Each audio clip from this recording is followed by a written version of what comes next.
Because we all feel some anxiety during pregnancy and after the baby's born, it's hard to know how much is too much and what does a normal amount of anxiety feel like.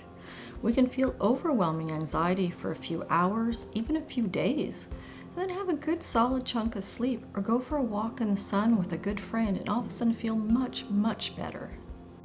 We all do things to reduce anxiety and take the edge off.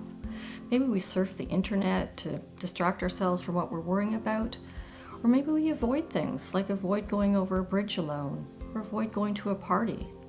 And usually that avoidance doesn't have a big impact on how we're living our lives, but sometimes we're spending more and more time trying to avoid the anxiety. It can come to feel like a full-time job. It can be so exhausting. And then it really does have an impact on how we're living our lives and can also start affecting our relationships. It was really hard to go back to the store where I had my panic attack. For a while I was driving like 20 minutes farther away to get my groceries at a smaller store.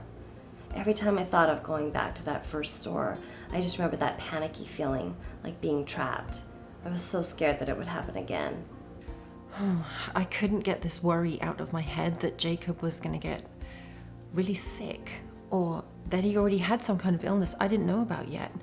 I found myself staying home with him more and more, especially during the winter months. It's like I saw germs everywhere. How do we know when anxiety has turned into an anxiety disorder?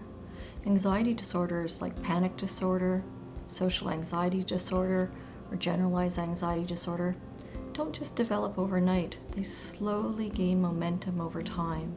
So you can ask yourself some questions.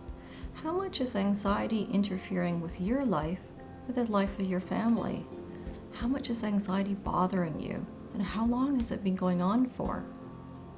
You might want to look at the chart on our website that looks at anxiety-driven behaviors on a continuum from the green zone to the yellow zone to the red zone. And what you want to do is be honest. How much has anxiety been taking over your life?